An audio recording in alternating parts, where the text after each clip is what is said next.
thank you all. Thank you, New Yorkers. Thank you to all who have traveled from somewhere else to be here with us tonight. And thanks to the folks here at St. Peter's, our brothers and sisters who've opened this home to us, as they've opened it to homeless people, as they've opened it to people in need over and over again. We are honored to be here tonight. I'm honored to be here with my brothers and sisters in the movement, with the folks from American Family Voices, Fair Elections New York, Citizen Action of New York, the Working Families Party, Friends of Democracy, Public Campaign, every one of them an organization that I could have billed a lot of time to if I was still in private practice of law. But I have chosen a different path in life, and I commend it to you all. At the end of the day, what matters is what we do together. At the end of the day, it doesn't matter how much you got in your bank account when you drop dead.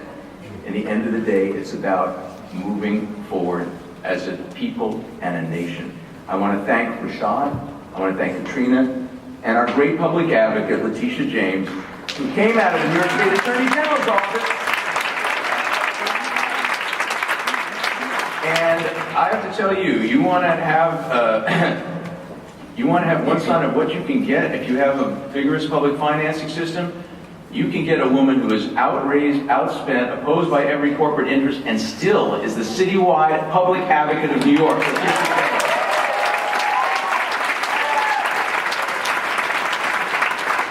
And look, of course, it is always a great honor to be here with Senator Elizabeth Warren, who is truly one of the great leaders of our time.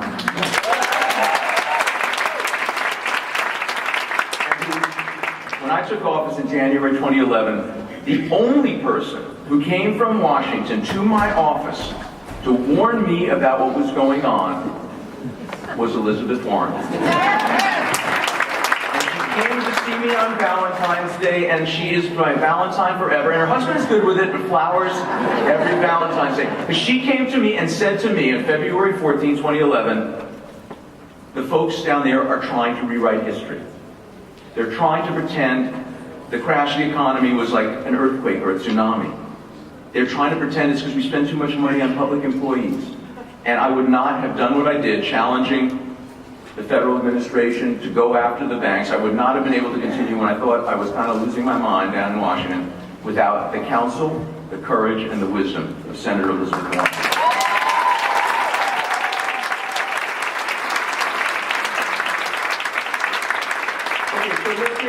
Ladies and gentlemen, inequality is the greatest crisis facing the United States of America today.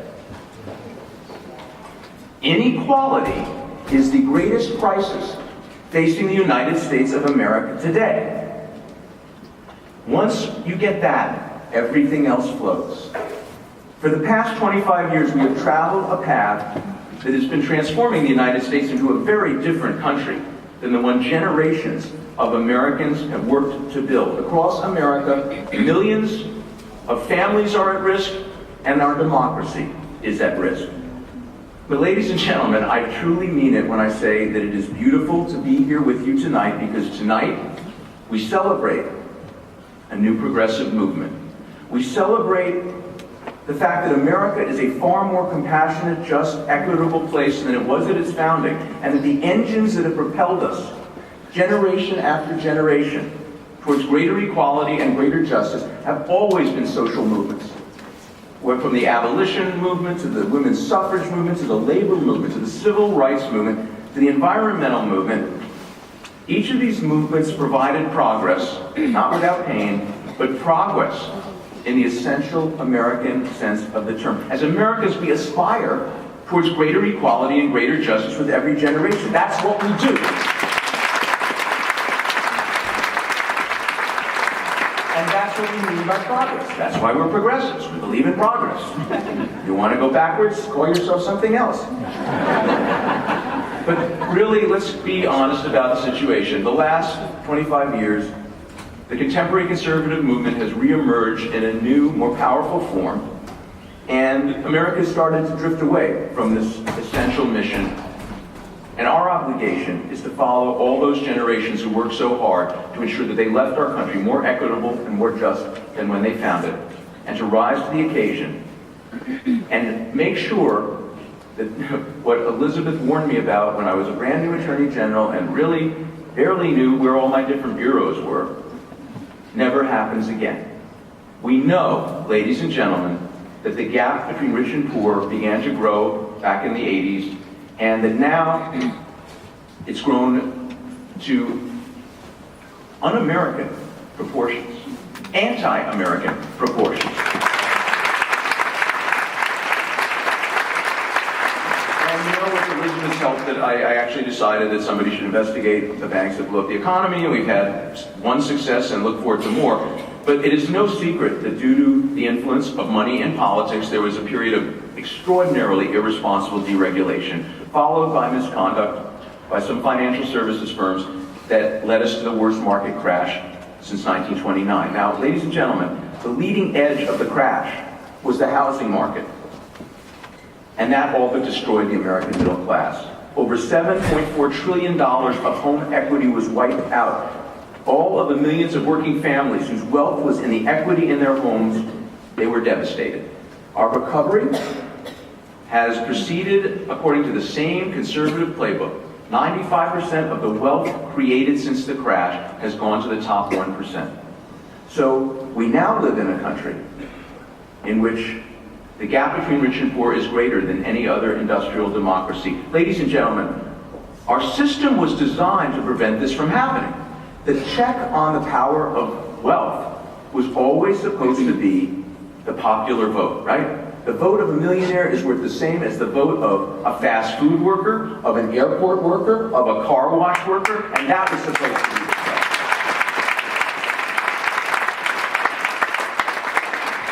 But in recent years, those seeking to expand the gap between rich and poor further, and they are still hard at work, believe me, they really realize that they can weaken our electoral democracy, that great check on wealth, by undermining our electoral process. First, by flooding our campaigns with an unprecedented amount of money, and second, by suppressing the vote, especially the vote of poor people, who they would render incapable of demanding from their government the equality and justice that is their right as an American citizen. So that's the challenge. We're not going to sugarcoat it. This is New York. This is New York. You know where the bathrooms are? Now we're going to talk. But ladies and gentlemen, it's beautiful to be here with you tonight because in New York, the people have found their voice. And you cannot say that, thank you. Let's be clear. We've lost so many battles to the conservatives over the last couple of decades because most American politicians, in fact, most Democratic politicians, are afraid to even speak about economic inequality, right? Somehow has become more taboo than race or sexual orientation. Many politicians are afraid to even talk about poverty and homelessness and the explosion of the gap. I guess they're afraid of being labeled a Sandinista. Or an eyeliner wearer. I don't know what they're afraid of. But here in New York, with the election that just gave us Mayor Bill de Blasio, Scott Stringer, and Letitia James, we've demonstrated that we are not afraid to talk about economic inequality. And we are gathered here to speak out and to take action. And ladies and gentlemen, New York can serve as a model for the nation if we do our work. In New York this year, we have the opportunity to blunt the effect of big money in politics by creating across our state a comprehensive system, reforming our campaign and election laws, and providing for the first time public financing of elections all over the state of New York.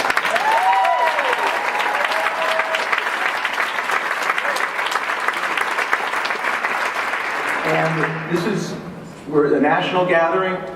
The game plan over the country is simple, but in New York, we can lead the way. In the long run, we know we have to overturn the Supreme Court's shameful decision in Citizens United v. FEC. On Saturday, in my office, working with the Brennan Center and other groups of lawyers around the country, we are laying the factual groundwork to challenge the absurd assertion of the Supreme Court that massive spending in support or opposition to a candidate does not, quote, create corruption or the appearance of corruption. That's what the Supreme Court's decision is based on. We will overturn this decision. As Plessy v. Ferguson was overturned by Brown v. Board of Education, and it will not take us 60 years.